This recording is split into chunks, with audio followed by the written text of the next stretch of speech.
So, Doug Hostetter, I'll let you have the opening round. Okay, thank you. Just two things. I really did appreciate the webinar that started this.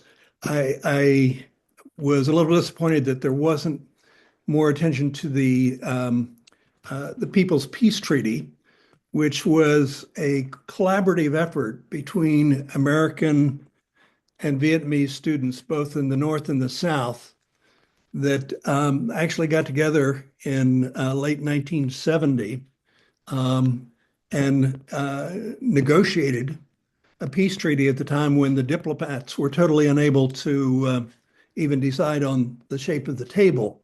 Um, and then came back and organized in colleges in the spring of 71 and got hundreds of American colleges to do it. And then 2 years later, Kissinger got around to essentially negotiating the same treaty that we had negotiated 2 years earlier. The other observation was that I think the many Americans who served in Vietnam in humanitarian organizations, Quakers, Mennonites, or IVS, and then came back and educated Americans about the Vietnamese people, about Vietnamese culture, and about the fact that we shouldn't be at war with them. And people like Don Luce and Jackie Chignon and many, many others used that experience of their time in Vietnam to come back and really, I think, help to change the American perception of Vietnam in very profound ways. Thank you. Great, thanks. A good example of conciseness and focus. Terry is the author of this process. Would you like to go next? John, good morning, and thanks everybody. Just briefly, this occurred to me August 1972 at the Republican National Convention in Miami. And what I'm going to be referring to is the use or the anti-use or the non-use of the flag in the anti-war movement. So during the time that Nixon's about to get his second nomination to be president, I don't want to purge anybody here, but it was the Yippies and several people who had this huge flag in the downtown area, and they organized what was called a piss-in on the flag.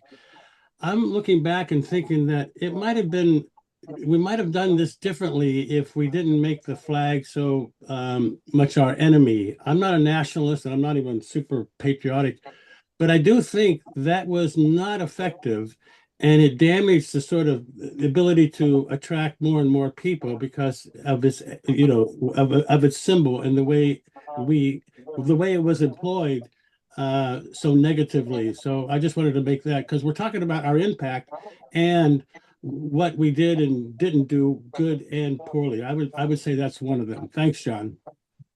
Yeah, my retrospective on the webinar was that there was very little self-criticism in it, which had been, I thought, one of your original goals was to have people say not just how wonderful we were, but the times we really screwed up. But anyway, John, let me just follow up. So when I was asking Robert about the impact of Muhammad Ali and his refusal, Robert accurately said he was vilified.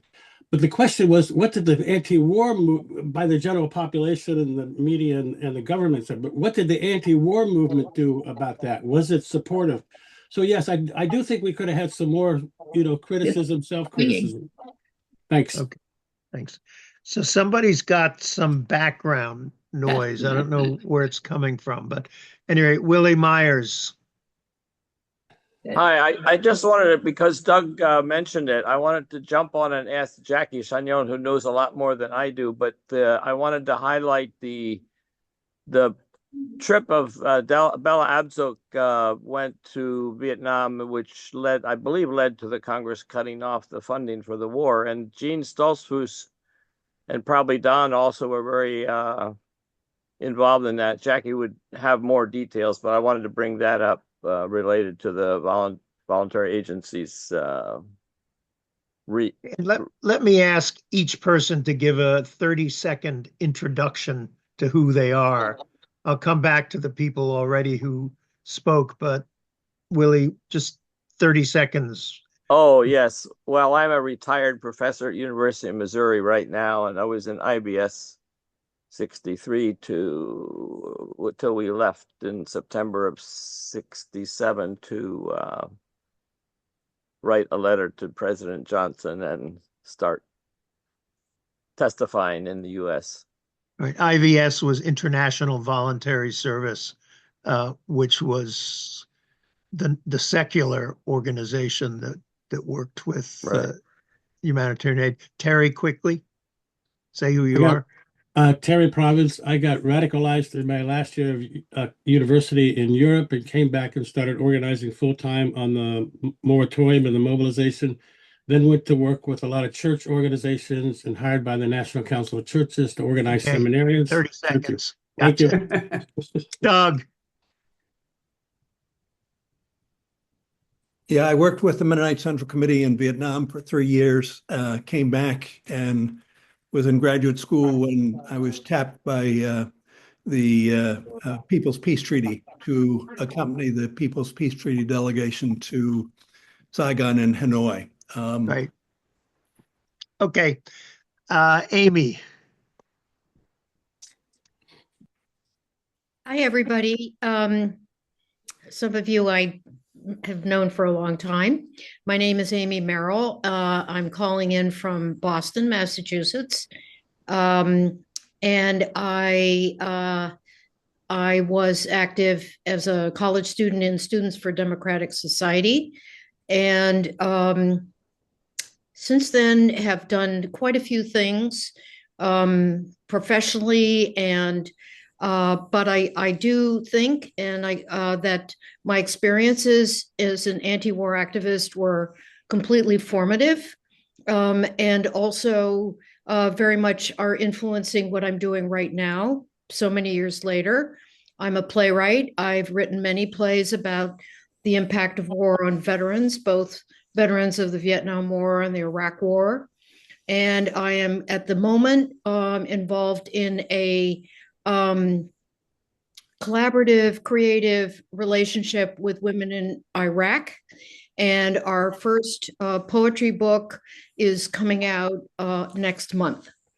And again, I can't overstress how important my anti-war activism was then and the ways that it informs my activities now. Thank you. Amy, could you put in the chat whichever book or two you most recommend to people? Happy to do that. Thank you. Okay. Steve Goldsmith.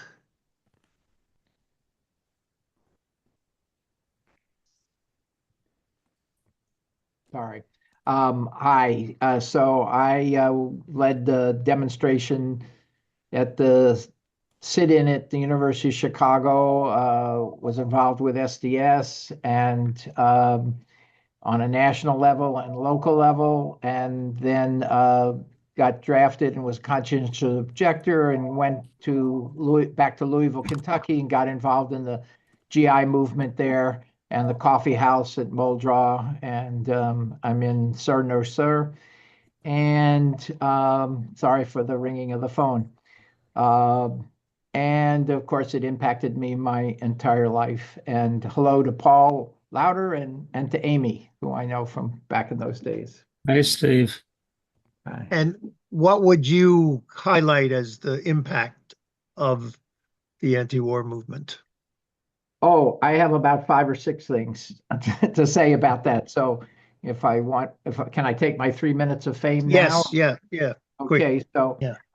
So I from that program, I felt that what was left out was the impact on all of the people who took part down through the ages. So the organizers from Black Lives Matter, the guns, all stood on our shoulders, and that and those people like Rick Hind and all became staff members of NRDC, of Greenpeace, of all these different NGOs that came later that at that time you couldn't get a job on the staff of. Now they became paid positions, and the you know and this broke. I think the war broke the general consciousness of the people in the United States that the government was not to be trusted, that the government would do evil things in the name of the flag and everything like that. And so for a big chunk of the generation, that kind of myth of wonderful America. And I felt the program the other day kind of was short on Black soldiers' resistance and how critical that was, both in the formal sense and in the informal sense. And I think Ali's thing had a tremendous impact on Black soldiers. And so I think there should have been somebody from that part of the movement on the call, and also women soldiers who were not that larger numbers, but when they refused things, a very famous nurse and stuff like that, that had a big impact on the movement. And there was also about the focus on the draftees, but I found from working in the coffee house that the enlisted men were much more bitter because they felt they had been sold this bill of goods and then, faced with the reality. So they were really angry. And another example of how what we did, of the passing on, there's a discussion of Tom Hayden, and of course Tom Hayden produced Jane Fonda as a political organizer, and we're still getting the benefits of her work all these years later. And just a last thought on the flag. I have a new Pledge of Allegiance for everybody. I say it when my Rotary Club does it every meeting. I pledge allegiance to the people of the United States of America and for the republic for which they stand, one nation of the people with liberty and justice for all. So I take the flag right out of there, but those are my thoughts. I don't think I could sell that in Riverhead. No, I don't let anybody hear me say that. No. Okay. Tom Weiner. I'd be driven out. John, and what I make just a very meant to quick say, response to what something Steve just said. It's just not true that Tom Hayden produced Jane Fonda. That's insulting to Jane. It's insulting to the role of the women in the movement. I mean, Jesus Christ, haven't we learned anything in 50 years? Well, excuse me, but I was a friend of Tom's, and when Jane Fonda met Tom Hayden, she didn't know anything about organizing. That's not true. All right. Okay. I went to high school with Tom Hayden. Yeah. And Jane was a political activist? No. All right. I'm going to mute out discussion at this point between people. Yes, Tom, and what I meant to say now was that people should introduce themselves as they make their contribution. So Tom, go ahead. Thank you. I'm excited to be part of this, and I really appreciated what happened at the webinar and listening to everybody. I loved people sharing incredible stuff about the statistics related to the anti-war movement, some of which I knew from the book I wrote, which I'll mention in a minute. But I had the honor and the privilege of interviewing 63 Vietnam-era resistors, people who beat the draft with high numbers and chicanery, people who went to Canada, people who served. And the last chapter of the book I wrote called Called to Serve was women, including a nurse who also had major anti-war feelings, like was just mentioned. So I was focused on the impact of the anti-war movement and the war on people as opposed to the movement's impact on the war. But they of course, interact with each other. My own story is in the introduction. And I am currently living in Northampton, and I would say for sure that the activism that I was inspired to engage in 1968 has inspired all the activism since, that I am still crusading for. Well, there's so much to be crusading against right now. But the book Called to Serve, Stories of the Men and Women Confronted by the Vietnam War Draft, has the 33 interviews, 10 of which were chosen by a playwright Peter Snowed in Jamaica Plain, and he turned it into a play called The Draft that really had a nice run in Roxbury in Boston. And he chose 10 stories that represented everything that could happen to you, just like the book did. And he had everybody interacting with each other, and it had a real role to play. And I brought it to the 2015 conference when we all got together in Washington to protest what was happening with the military leaving the anti-war movement out of the story of the war. I just want to mention one person as an example, someone who fought and came back and was in VVAW. I'm not going to mention his name, but when he told me his story, just as an example of how much the impact of the war had on all 63 people, almost all of whom shed tears during the story, this one person had to speak, he told me afterwards, in a monotone for over 3 hours, crying, expressing incredible grief, telling me stories that were gut-wrenching. And they told me afterwards that if he hadn't spoken in a monotone, he would have had to drink, which he had not done for 25, 30 years at that point. That was how he stopped being able to drink, was to get himself the help he needed through Buddhism and therapy. But the healing that was described by the people who had lived through this war, especially those who served, but some of the people who were in jail, someone who went to jail who lost his marriage, lost his, there were huge prices that people paid. And I think a lot of us are still paying them. And I'll just end with two things. The activism that got me going has inspired my most recent book, which is totally related to these years of activism. It's called In Defiance, 20 Abolitionists You Were Never Taught in School. I'll put it in the chat. And finally, Jonathan Shea. I just want to highlight, he's become a beloved friend. I'm sure lots of you know who he was. He wrote Achilles in Vietnam, and he talked about the impact of the war and how the failure of leadership to be able to trust leaders caused moral injury, the term he coined. And he's a beloved friend of mine. Highly recommend that and Odysseus in America. Thank you very much for giving me a chance to speak. Thanks, Tom. Is your publisher making any effort to make the books visible because of the 50th anniversary? Are they? I'm leaning gently for that to happen, but he's got like 80 other books he's trying to promote. Anyway, I love the idea. Thanks. Yeah, no.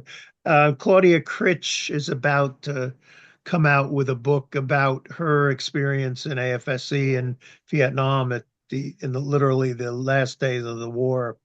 And they're pitching it for the anniversary. And Skip Isaacs, who's also on this, they've issued a new edition of his book. So you could point to them that others in the business are seeing this as an opportunity to. And as I wanted to say hi to Skip, whose writing continues to inspire me because he puts out kind of like his own verbal podcast about what's going on right now that's so directly related to all the stuff that was going on back then. And I thank him for that. Hi, Skip. The other link that I would make, Robert Levering is on, that the Movement and the Madman is going to be re-aired May 9th. And conceivably, at least in your own area, you might be able to get the public station to do an interview with you about the book. Thank you. At any rate, Paul Lauder, again with a little bit of an intro, and then it's lovely to see a lot of old friends. I wanted to just build off something that Robert mentioned yesterday about the draft resistance, and that Steve Goldsmith was alluding to. The earliest I ever came across the idea of draft resistance was in Mississippi, in the Mississippi Black community in the summer of 1965. I talk about it in the book that I published back in 2020 called Our 60s.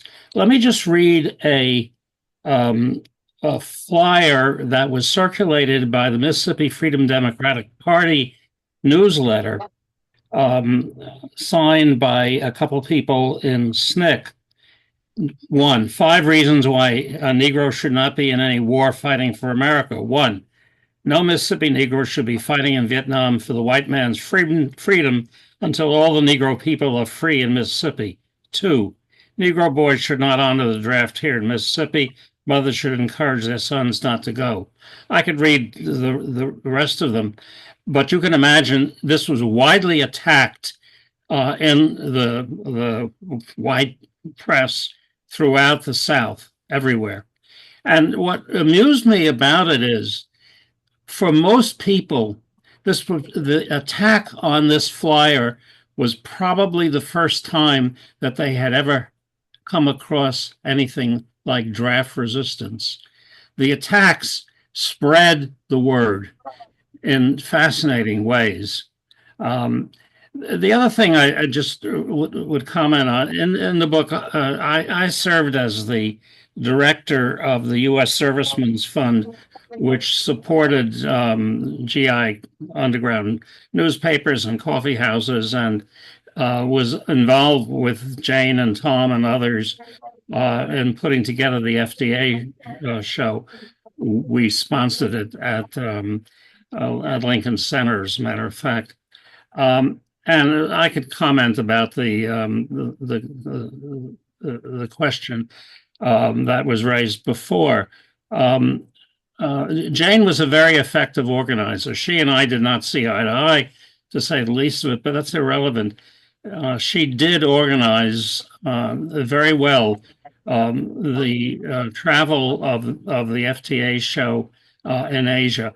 And in the United States. Now, what her relationship with Tom at the beginning is, I have no idea. And since we have on the group people who know a lot more about that than I do, I won't say anything more about it. But I will say it's interesting to read about the FTA show put on in New York for an audience which had no idea very much about GI resistance. That was one of the problems. Just as I was saying, that the opposition to draft resistance was spread by people who were attacking it.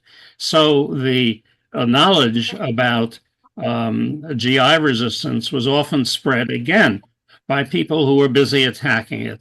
And it's useful to think about that right now as one of the useful ways of turning attacks on the movement and on resistance on their heads. I will stop there. Thanks very much, and wonderful. Well, 30 seconds about your background. You didn't introduce yourself, so. Oh, sorry. I worked for the AFSC as Director of Peace Studies in 63 and 64, and was active in the movement. Went to Mississippi in 64, and in the summer of 65, became the Peace Secretary in Chicago, where I put together a very large program to support draft conscientious objection, but underneath that, draft resistance. And then I later on became the director of the U.S. Servicemen's Fund, and was active in SDS and so forth. It's a history that I share with, I'm sure, half the people on this call. And also, Paul has a book out which he's referenced. Paul, yeah, also I should add that I was an academic for most of my life. Exactly. A very prominent academic in terms of American studies. So, at any rate, Edward Fox. And I just want to say one thing on the Servicemen's Fund, put up 10,000. No, Steve, we're not doing interventions. Okay. Ed. Thank you. Yeah, my name is Edward Fox. I'm in beautiful San Diego, and I was in the service from 68 to 71. I went in as a grunt, and after about 9 months, because of my education, they made me an officer. And my job, I was stationed at Fort Meade, Maryland, right? Was a microbiologist, and I was diagnosing the troops who came back with incredible tropical diseases. and there were many of them. And before I go on, I would just want to interject. I met Jane Fonda once when she was with the VVAW. She was a tremendous speaker. I have this beautiful picture of her, and she was a beautiful person as far as I was concerned. The other aside is there is a group getting together tonight to look at the film Sir, No, Sir. And if you haven't seen it, I recommend it highly. Now, when I was stationed at Fort Meade, which is close to the heart of the beast in DC, I used to go to, I started going to rallies there. The first one I went to was the moratorium in '69, where only 500,000 plus people were at. And the person I went with was a fellow officer who had just returned from Nam. And the first thing he wanted to do was to go to an anti-war rally. And when I went there, there were many GIs there. We were not in uniform. We wanted, didn't want to be sent to jail. But this is the hat that we wore. I don't know if you can see it. There were a bunch of us that had it, and we marched with everybody. And at that time, it was such a nice environment. People had food, and the comment was, take what you need and give what you can. I don't know if you remember that comment that was going around. Thereafter, I met some people, and this is the reason I'm talking, is that I met some people who were fellow officers who were against the war, active duty officers, not just out of the service, etc. And they started forming a group called the Concerned Officers Movement. And this started slow. Well, actually, it wasn't slowly. Very quickly, they had chapters in many bases in the United States and many other places, including Vietnam. So my main point is that there were members of all ranks and all branches of the services who were against the war. We talked about the GIs. All were important. We interacted with the GIs. It went from the lowest private to generals who were against the war. And I'm proud to say at present I'm in the Veterans for Peace, and I will continue in there. And I'm trying to think if there's anything else I have to say. No, that's it. And I appreciate the opportunity to give a presentation on how many officers were involved. There were hundreds all over the world. Thank you. Thanks. Moji. Hi, I am so glad that a Veterans for Peace spoke just before me. I am an associate member of Veterans for Peace. I'm an Iranian American Sufi monk, dervish, and a retired psychologist and longtime peace and justice, environment, human rights, civility activist. And this gathering, I'm 66 years old, but in this gathering, I feel like I'm a youngster. But anyhow, it's wonderful to see so many people that one of the speakers very correctly said a lot of people around the world in the peace movements have stood on your shoulders. And among them were the people in Iran. I am the founder of the Mossadegh Legacy Institute. Dr. Mossadegh was overthrown by the CIA, as you know, in 1953. And Noam Chomsky encouraged me to have the Mossadegh Legacy Institute, of which the peace-seeking Iranian veterans, which I've recently started, and we are having live citizen diplomacy conversations between Iranians, peace-seeking Iranian veterans and American peace seekers every other Wednesday. And so I've sent them the information in the chat. The question I have, first of all, your legacy, if I may say, your legacy went way beyond, at least in the context of Iran that I was aware of, and I was growing up in the 60s in Iran. The the legacy of standing up to power was something that was emulated by a lot of people and was an inspiration, and it inspired in part the revolution in 1979, which unfortunately then has taken, fundamentalist, so-called religious directions. So my question is, my experience of the peace movement in this country, and I'll make this quick because I want others to have a lot more than they deserve, a lot more time than I. The civil society in this country, which has been one of its pillars, have been the peace movement, and you folks, it's so fragmented, so that in order to be able to have the critical mass, the 3.5% that Erica Chenoweth she's an endorser of this, of the organization Chambers of Compassion, in contrast with Chambers of Commerce. And so what I am hoping that you folks, as the pillars of the movement, pay a lot more attention to defragging, to integrating, not uniting, integrating the civil society in this country, especially, that because it is in silos, is ineffective. And now we have a monster in the White House.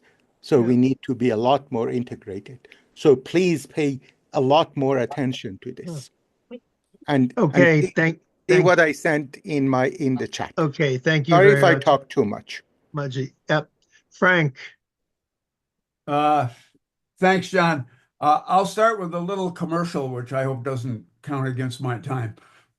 In the spirit, John, of how you opened, John and Doug, at least, and I are all contributors to a book called The People Make the Peace: Lessons from the Vietnam Anti-War Movement, which I recommend to people, and in part because it contains, as far as I know, as close as there exists, a history of the People's Peace Treaty, is an important part of the book that Doug and Jay Craven and others did a lot of work on. And I'm very proud of the fact that the book is also translated into Vietnamese and is available in Vietnamese schools and libraries and so on and so forth. I'm a lifelong activist. I know many of people on this call, and I'm delighted to be with you. Like many, I really got my start in the civil rights movement, and that was what drove my attraction to and participation in the anti-war movement. I also, the other commercial, and I'll put this link in the chat, I work a lot now with a project of the National Council of Elders, kingandbreakingsilence.org.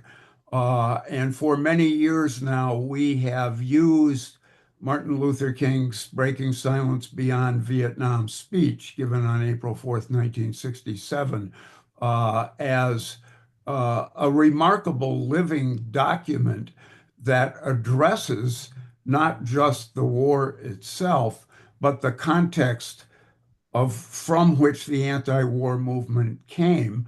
And it's the speech that, among other things, includes the expression, the United States as the greatest purveyor of violence in the world, which was true when he said it in 1968 and is more true in 2025. And that's really the one thing I want to say about the webinar. I think there's a story, it might be apocryphal, probably a lot of people on this call have heard it. So Zhou Enlai, then the premier of China, was asked once by an interviewer what he thought of the French Revolution. And his answer was, it's too soon to tell. And I think it's too soon to know the impact of the anti-war movement. And I come at that conclusion and come to that perspective after a lot of thought and study that is kind of outside, I think, the boundaries of the way we look at the anti-war movement and the way we look at most things. Because I look at the U.S. anti-war movement in the context of the abolitionist movement prior to slavery, of the civil rights movement, of the labor movement. You know, we're freaks. We're a fluke.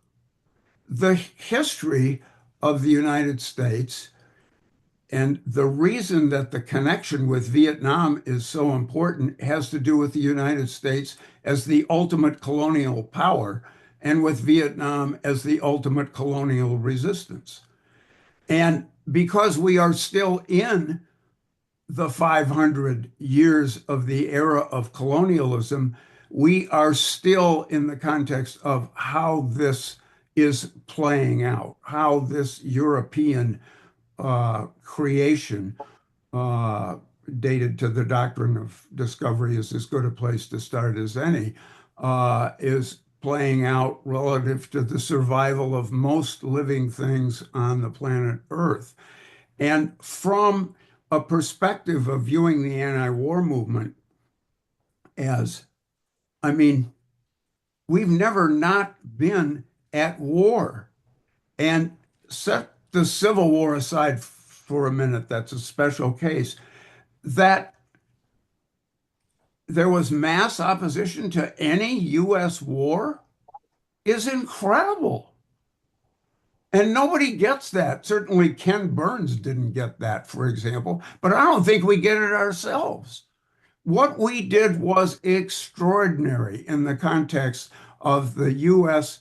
history of violent territorial conquest. Some of you may have heard this, and I'm only going to go on for another minute here. If there's one thing that I've written, which is quite a bit, that I'm fine with being remembered for, in 1969, I wrote an essay in which I said, the reason the United States is in Vietnam is the same reason we're in California. Violent territorial conquest is what we do. And never until Vietnam did it encounter any opposition.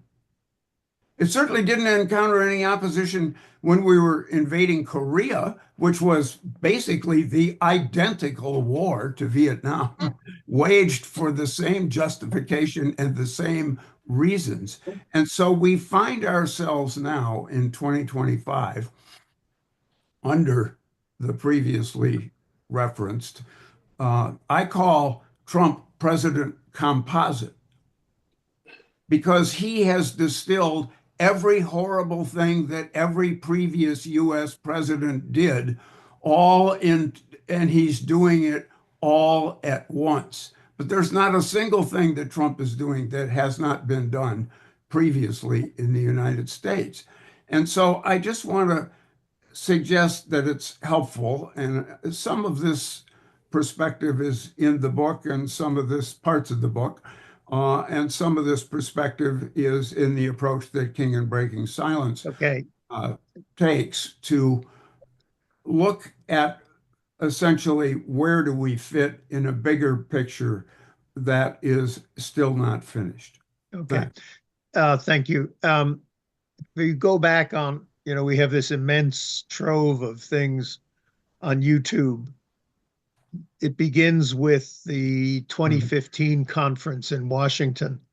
And if you have time, go back and look at Tom Hayden's speech, because that theme of the fact that Tom is, and he's also, he wrote about it before his death, the fact that the anti-war movement never got the cultural resonance and attribution that the women's movement or the civil rights movement did. And his argument was because the problem, as Frank said, was enduring, and the last thing they wanted to do was encourage people to see the importance of an anti-war movement, which is what we've been trying to establish in the last 10 years with these webinars. I was just thinking as you were talking, though, Frank, is that we clearly need to prepare for the Greenland invasion. So, at any And rate, Panama. Panama seems to, they bought it out. That seems to now have been resolved. At any rate, Dale, do you want to go ahead? Yeah, I come at this from a little bit different perspective. I grew up in rural Minnesota, and my draft board, I learned later, had a policy that somebody from every family had to serve in the military. And my older brothers had managed to get deferments, and so I was the only one left. And they accused me of perjury because I had changed my major in college and basically had me cornered. The person I am today, I'd go all the way to the Supreme Court on it. But at that time, I decided to enlist in the Navy as a hospital corpsman, feeling it was better to help save lives than to learn to kill people. And the last 10 months of that, 10 and a half months, were in Vietnam. I was assigned to be a hospital corpsman with the Marines. And I got on the webinar late, so I don't know if people talked about mutiny within the military, but a lot of officers were being fragged, and as well as senior enlisted. And I was assigned to a bunker with the Marine who was in charge, the senior Marine who was in charge of keeping everybody in line. And one night we were talking about the protests in the US about the war. And he said, I don't believe in this war either. And yet it was his job to keep all the Marines doing what they were supposed to do. And I really felt sorry for him. But anyway, mostly what I wanted to say is to thank you all for the work that you did to help end that war. It resulted in my coming home, a month and a half early because Nixon by that time was pulling troops out. And I got out of the Navy 4 months early because of the same reason. Doug Hofstadter mentioned the Mennonite Central Committee. Later in life, I was with the Mennonite Central Committee where my wife and I worked on an anti-apartheid program in Lesotho, and then later in Uganda where we helped people who were trying to end the war between the Lords of Resistance Army and the government there. Today I'm involved with Veterans for Peace and the Poor People's Campaign, so that's what keeps me busy today. Thank you. Thanks. Angela, you have put up something about your conference. And I don't know if you want to quickly say something more about it. Yes, thank you, John. I was too late for the anti-war movement, but your work informed me a lot. And I wrote a master's thesis on the war on Laos, and I became a Foreign Service officer, and I served in both Laos and Vietnam in the more recent period. And I'm married to Patricia Norland, who was on this call a bit earlier, and she wrote a book called The Saigon Sisters that I recommend to you all, that was published by Cornell. She worked for the Indochina Project in the 80s, and she's good friends with Skip Isaac and John and Jackie Chagnon. And anyhow, we're having a retrospective at the Dacor Bacon House next, I guess that's Tuesday, the 1st of April, 5 to 7. It's a virtual meeting as well as in person if you're in Washington, D.C., 18th and F Street near the White House. So the public is welcome, and I especially wanted this group to know about it. Ted Osius will be one of the panelists, and Susan Hammond, whom probably many of you know, who works on the Legacies of War project in Vietnam and Laos. Okay, thank you. Thanks. Ted was ambassador in Vietnam. Jackie Chagnon. Good afternoon, everyone. I first went to Vietnam in 2016, just after I graduated, and I didn't know anything about Vietnam. I was originally supposed to go to Africa. And then when I got to Vietnam, I really felt very strongly that one of the first things I had to do was to learn the language. Because if I didn't learn the language, I wouldn't understand what they were going through. And I did do that. Subsequently, I've been working for the American Friends Service Committee for many, many years. I got to go to 7 different places throughout Southeast Asia in terms of conflict. But I think the most important thing was that I began to realize how important it was for all of us to learn the local languages so that we could understand exactly what people wanted to do or wanted to say to us. And so I spent a lot of time doing study of language. Today I work with Susan Hammond on the War Legacies project.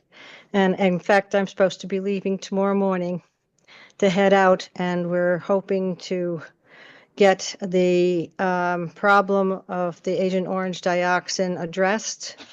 We recently got notice that the government has approved our work to continue. So that's one very positive point. So I hope all of you will have time to read all those books. I wish I could have time to read all those books too. I am also trying to write my memoirs, but it's not coming very fast, I'm afraid. So I might ask one of you or some of you to help me boot me out and say, get going. Thank you very much. Thank you. Diane, you are Get showing going. your physical hand. So I didn't see the yellow hand. Go ahead. You have to unmute. You got to unmute. There's a button in the bottom left-hand corner of your screen if you see it there. No? Nope. Okay. Oh. Well, see if you can figure out how to unmute. I don't think I can unmute you. You might be able to. No, all I can do is ask her to unmute, which I've done multiple times.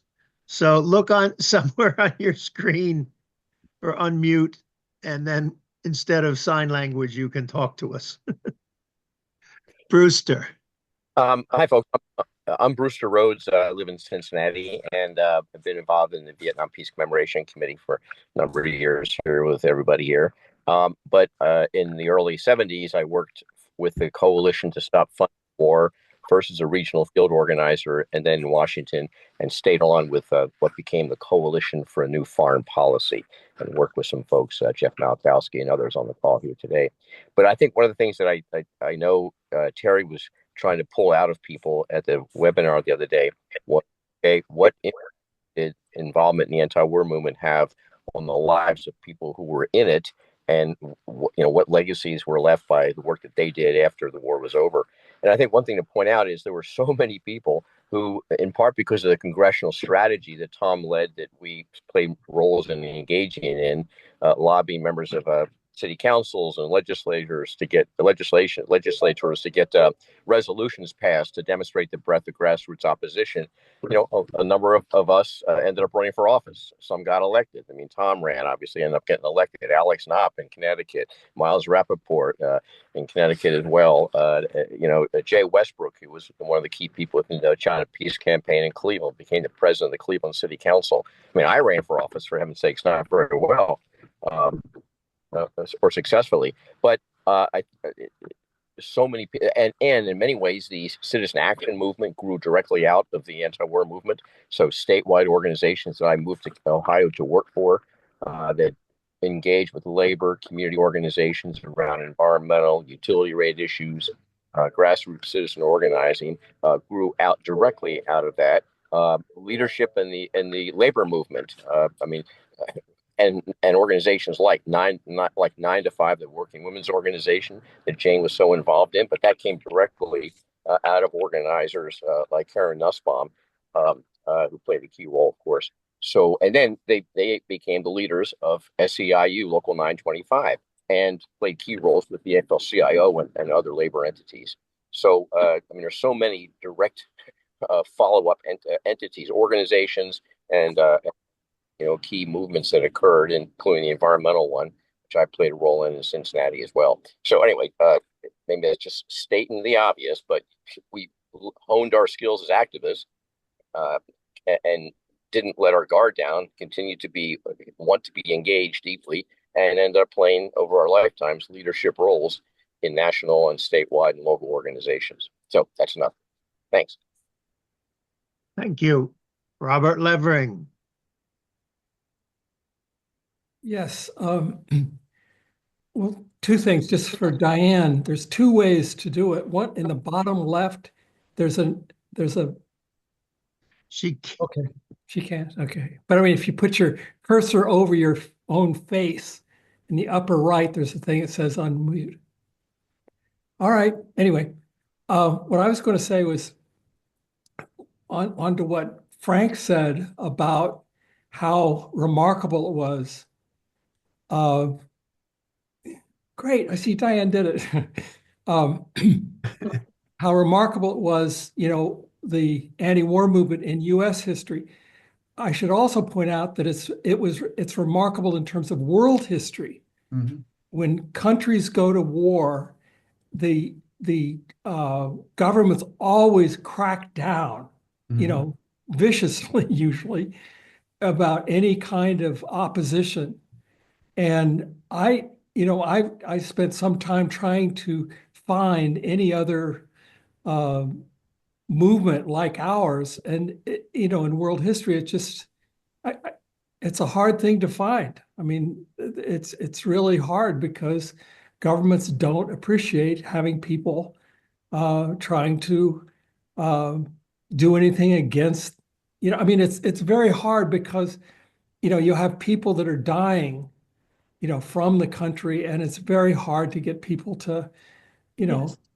get some kind of movement against that. And how we did that was really remarkable. So I think that we should keep that in mind. So, I don't know. You may have heard Secretary of State Rubio talking about his yanking the visa of the graduate student and boasting of the fact that there were 300 others. And one of the things that he was using was the question of undermining the foreign policy of the United States. Also, his use of the word lunatic was, I thought, striking. And I'm just wondering what he's going to do if Trump opens relations with Cuba. It'll be most interesting to see how he jumps through that particular hoop. Robert Schaefer.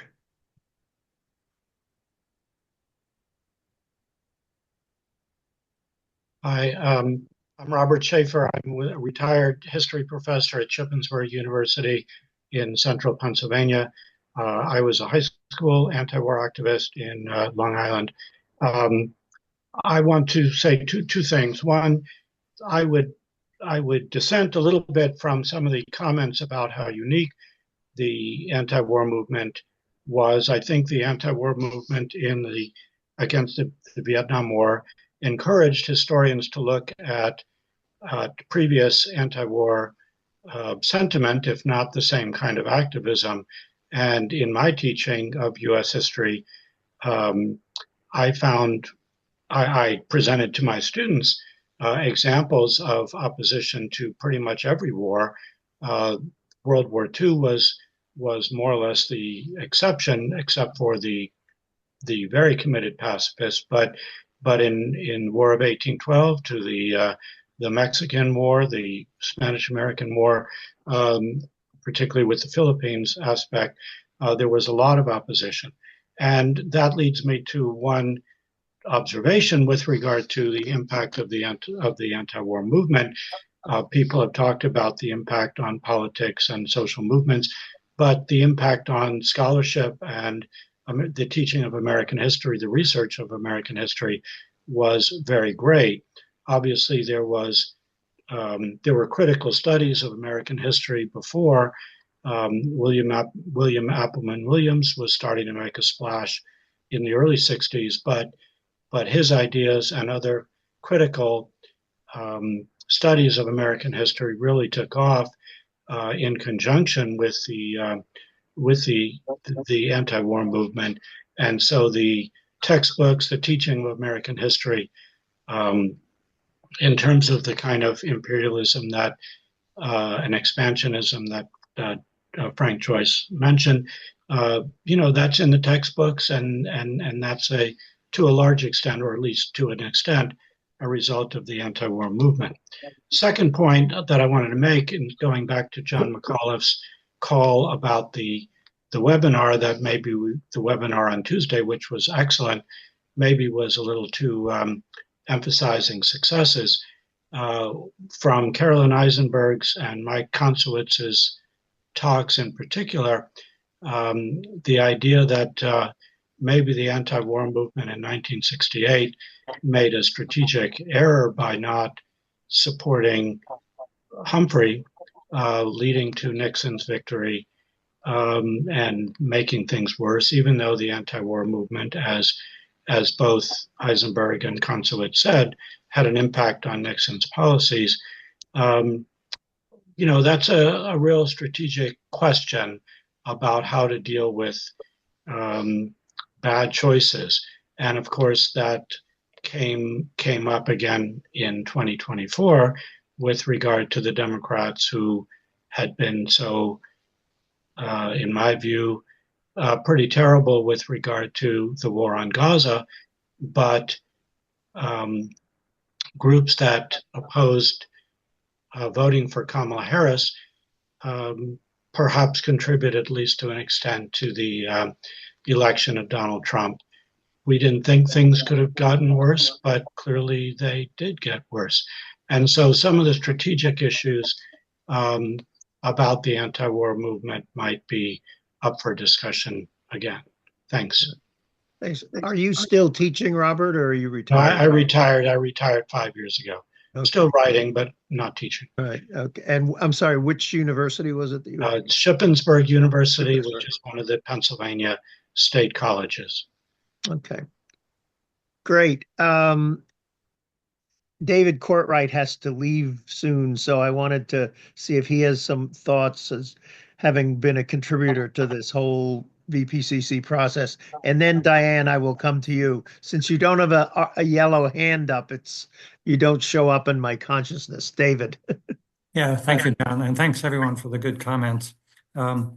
Just I wanted to comment on the role of Black folks in the anti-war movement. Certainly in the GI movement, African-American troops were among the strongest opponents of the war. Often they were in kind of different organizations and different approaches. And there were a lot of direct resistance activities and rebellions at major military bases. In my book, Soldiers in Revolt, I talk about how, there were the uprisings in American cities, Detroit, Newark, LA, and other places in the mid-60s. And in the late 60s, there were similar rebellions in many of the major military bases.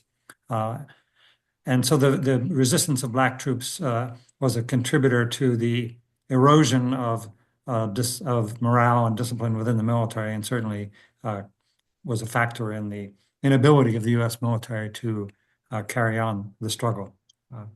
And just on the point of where we could have and should have done better, certainly the sectarianism among the major coalitions was a serious problem between the MOB and then the National Peace Action Coalition. And the fact that two major large-scale demonstrations were held within about 2 weeks of each other in Washington in the spring of '71 is all we need to know. Talk about the complete waste of time and effort, and so much more could have been done if we had found a way to be more unified as a movement. Thanks. Diane. Okay. Let me just say that one of the reasons that the yellow hand is helpful is that it brings people up to the top of my screen. And therefore we're actually spread across two screens now. We've had 49 people on this discussion. So Diane, go ahead. And if you want to comment, put your hand up, yellow. Yes, and my apologies, first of all, for the silliness. Somehow, I've been on Zooms to know what to do, but it all froze. It wouldn't work, including the yellow hand, which is why I raised my hand. Anyway, I wanted to, yeah, my own background. Yes, I walked out on Humphrey Talk, and yes, I was at Riverside Church for the Martin Luther King.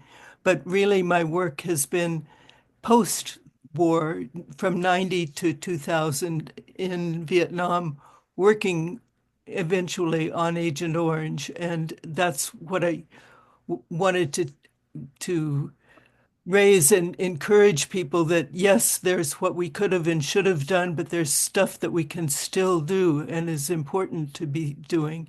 And I'd like you to draw that to your attention. My own book, and it's not because it's mine, it's because it's the stories of about 30 families in Vietnam talking about the remains of Agent Orange in their lives, in the lives of their communities in Vietnam. It's called Living with Agent Orange, Conversations in Post-War Vietnam. And now that I'm back on, I'll put it in the chat now that I've got the chat back. So thank you to all. Great to see so many. And yes, I taught Vietnamese studies. I did a bunch of stuff, but that's the main thing is what we can do now on Agent Orange and on the remnants of war that still exist. Ken Brosiner. Am I pronouncing your last name properly? Brosiner. Can you hear me? Brosiner. Sorry. Can you hear me, John? Yes. Yeah. Oh, okay. Yeah. So my name is Ken Brosiner, and I'm a lifelong activist. I'm a writer and a retired teacher, and I've been living here in Somerville, Mass. For 50 years. And I'll just present a very brief biographical sketch and then a few comments about the anti-war movement.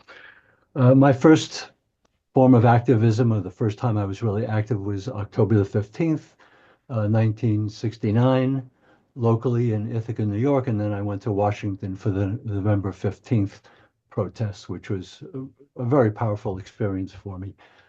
And then Kent State, of course, which happened to have occurred exactly on my 21st birthday. And on my 47th birthday, my son was born on May the 4th, 1996.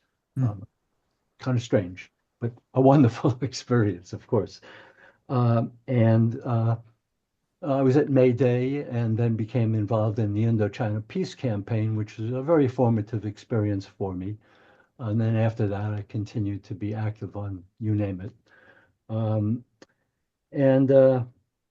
Oh, yes, speaking of IPC, a quick hello to Jeff Malachowski and Brewster Rhodes. Very fond memories of both of you guys. As far as my observations about the anti-war movement and the war itself, if I can read my own writing, because I sketched out a few notes, I'll try to do my best. As we all know, there were different organizations and different people who had different motivations about why they wanted to end the war. Everyone wanted to end the killing and end the war, for sure. And that was certainly a big motivation on my part. But many of us also wanted to end the war in a way that resulted in a victory for the National Liberation Front and the North Vietnamese, and I include myself in that category.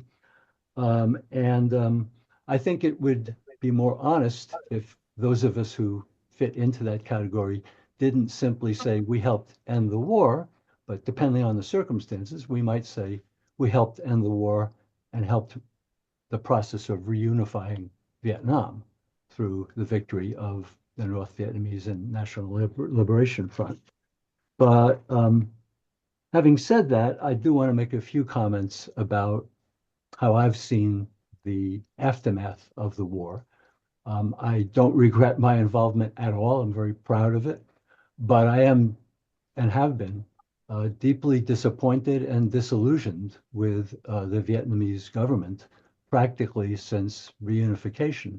I thought the re-education camps were horrible. I've learned a lot about them and from some people who were in them.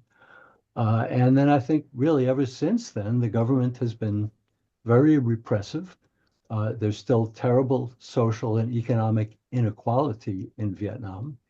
Uh, I'm not totally negative about the government, but it has been disillusioning and disappointing. And I think I'm a little surprised that no one else has said that. Again, I'm proud of what I did. I'm proud of what everyone on this call did. I think we made a major contribution to world history and to American history, and I'll stop there. Thank you. Thanks. You and I have had this dialogue in the past, Ken, but I'm sorry you didn't come join us for the 50th anniversary trip. You might be able to sort out some of your contradictory feelings directly engaged with Vietnam as it is today, and with the people of Vietnam, most of whom were born after the war ended. Kamala, you need to make yourself visible if you want to get recognized.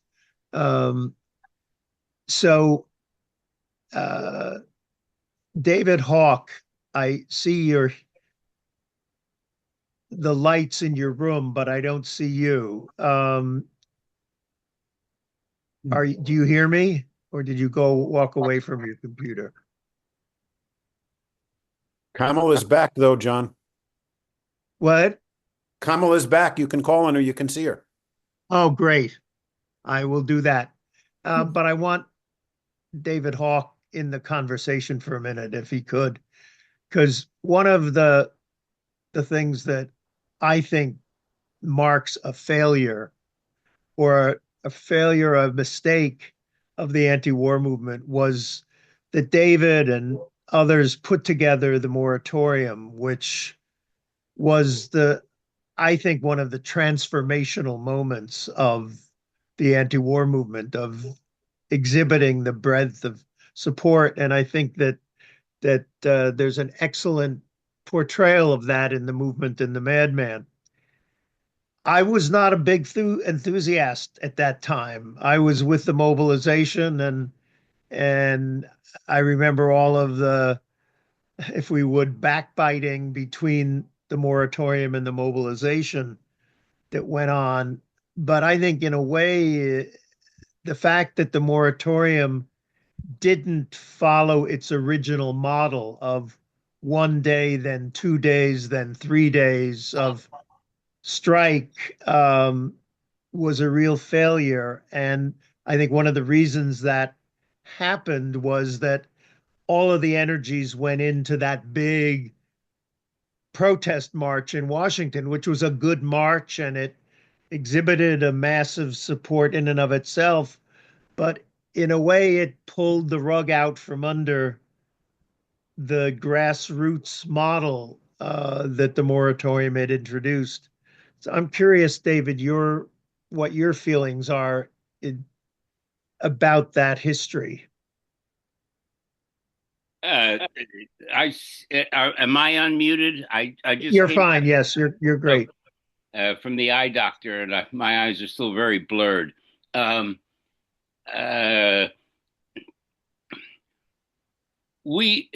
see it a little bit differently because we essentially accomplished in October of '69 what we originally thought would take us 2, 3, 4, 5 months to build up to. So essentially, we thought it was going to take 2 to 6 months to build up to the size of the participation on on October. So essentially, it was the magnitude of our success that did in our original strategy.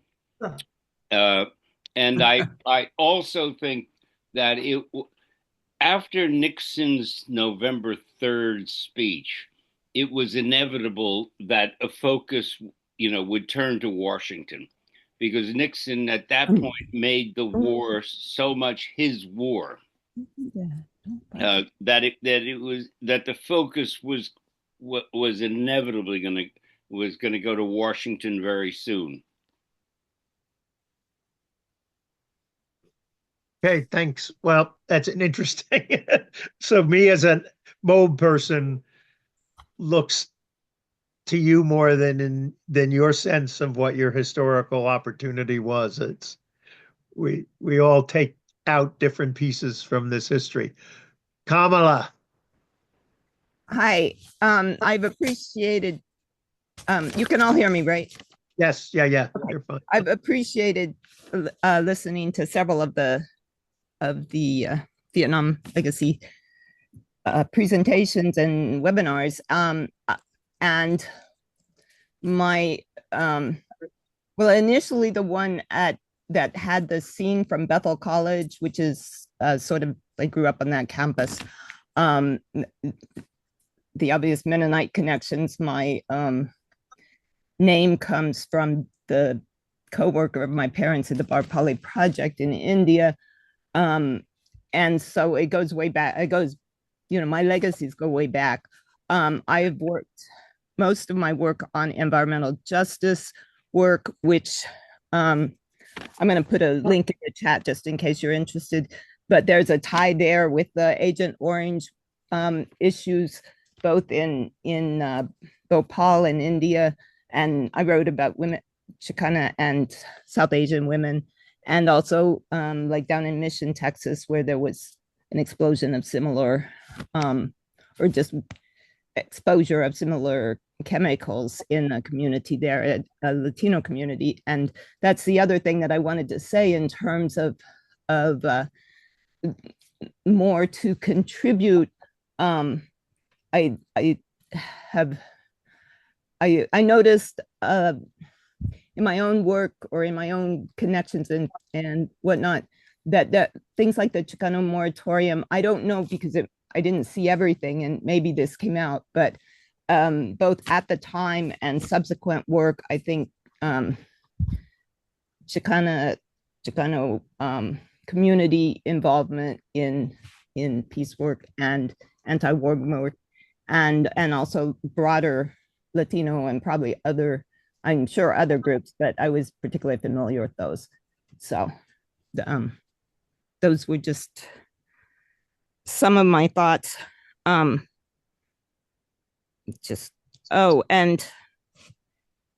yeah, that'll do it. All right, thanks. We did do a discussion, a presentation from the Chicano moratorium. Okay. A year or two ago, but if you look on the list of all of our webinars, you'll find it there. Okay.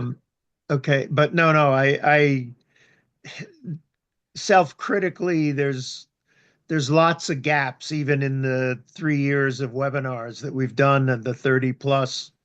We haven't covered everything that ought to have been covered, and we've never dealt with the sort of deviant strains of the anti-war movement in terms of the Weathermen or the sectarianism that did play a really negative role in creating the atmosphere that allowed Nixon to turn the silent majority against us to some extent. Tom,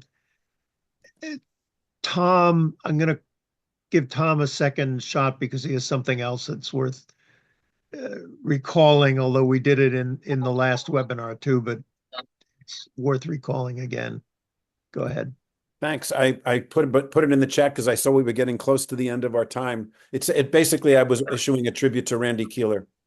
Randy Keeler was a beloved friend and a beloved member of this community of Western Massachusetts, and he's done so many things that were extraordinary, starting with obviously resisting the war and ending up in jail, inspiring people, but also Ellsberg inspired, and then his war tax resistance. And I mentioned in the chat that it was depicted in the film by a beloved friend of mine named Robbie Lepser, and the film was called Act of Conscience, and he went back to jail for his war tax resistance. And he passed away this summer. And there have been some incredible outpourings of tributes recognizing what an extraordinary impact one man had.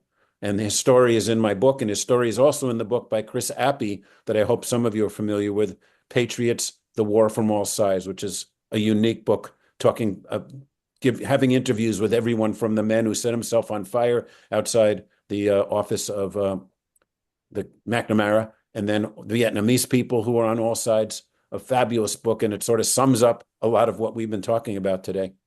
So thank you. We are pretty much at the end of the time. If Steve, do you have something you want to say quickly, and Jackie? Yes, quickly. One is that I think the extending of the war killed so many Vietnamese cadre, grassroots people, that by the time it ended, one of the success of the American military was, or political, whatever, imperialism, was to kind of create a more conservative government in Vietnam that would have, instead of in 65, it would have been a much more democratic movement, perhaps, and therefore not had some of these negative things that were mentioned. And the other thing is that as a result of Norman Morrison, I think his name was, who set himself on fire, the Vietnamese released 3 prisoners of war, one of which wrote a book called POW by George Smith. I have a copy there. It's very expensive, but probably available, maybe, I don't know, libraries or whatever. But it's a very interesting, had a big impact on me. One of the factors I personally think that contributed to the harshness after 75 was that the political provision of the Paris Agreement, the role of a third force, was sabotaged by the Saigon government and by the US. And that just happens to be the topic of our next webinar on April 4th. So you gave me an opening for it. Well, Jackie. Yeah, I just want to let people know that a very good friend of all of us, June Pulcini, has passed away. And her funeral is going to take place in California. And she was one of the most important people for many of us in terms of fundraising and in terms of keeping us going. And the Indochina Mobile Education Project, she was right there. She also was very, very active in the discussions about the Cambodian situation.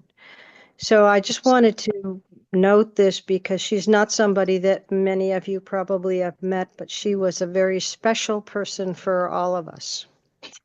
But I'm afraid we're all at that point in life where we are losing friends and comrades. And again, one of the whole premises of this series of webinars has been to have opportunities for the people who made the history to talk about the history. And whether who knows whether YouTube will be there forever or not, but we're going to take all of these webinars and the Washington conference, and we will put them on flash drives and try and seed them into every archive we can seed them into, so that 15, 20, 30 years from now, our grandchildren who didn't know us will have a chance, in addition to the films that Steve and Robert have made and other people have made, that hopefully will endure in some form. So if there's somebody who has not spoken, is there anyone who has not spoken who would like to say something? Use your... Faye, it's nice to see you there. and to have seen your comments. Anybody else? Anybody want to? Joel, you've not spoken. Go ahead. I just want to say also that this has just been fabulous. Learning so much from this and remembering so much.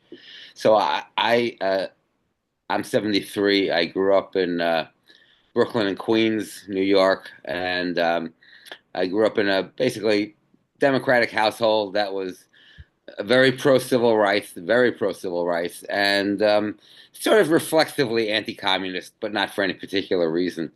And so, in the spring of '68, I was on the high school debating team where I argued the guns and butter line. LBJ is fighting for civil rights and fighting against communism. And then in the summer of '68, the Chicago Convention happened, and that impacted me very much. And I identified with the anti-war folks for the first time. And then in the fall of '68, there was a teacher strike in New York City. And a number of us crossed the only picket lines that we've ever crossed in our lives because we thought it was a racist strike. And we went to a liberation schools that was set up all over the city. And I heard things and was exposed to ideas and politics that I had never heard before.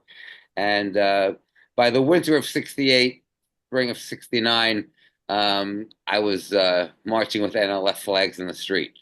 And so, I just want to say that for me, and I think for a lot of people in my situation, that period of time was a time of sort of mass education, where people were just, so many people were being transformed really rapidly, and so there was a lot of uneven development, and so it led to things like Weatherman and stuff like that, which I would love to be a part of that discussion also. But in the end, the way I look at what's going on, and I'm somebody who's been to Cuba a lot of times, is that what the anti-war movement was about was really fighting for the Vietnamese right to self-determination. For them to be able to determine as a government, as a country, what their policies were going to be without being dictated to by some superpower. Other than the ways that every country is dictated to by the IMF and all the rest of that stuff.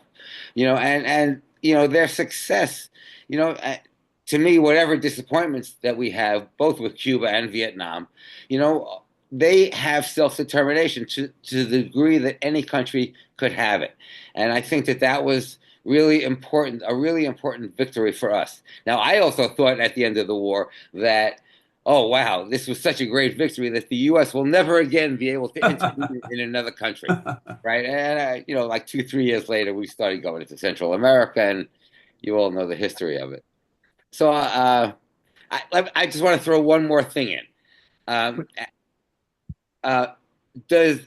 No, forget it. I'll do it another time. It sort of changes the subject a little bit. But thank you very much. All right. Dot. Yeah, my name is Dot Dusen, and I believe I'm the only Vietnamese in this august audience. And I would like to express my profound gratitude to you all. You have done the work, and you have saved. You were frozen. You were frozen. Could you, just as you were going to say that wonderful thing about us, you froze. Okay, I have no control. A bad connection. I'm gratitude to you all for your work, and we cannot measure exactly how much you shortened the war and how many lives you saved, but it's tremendous.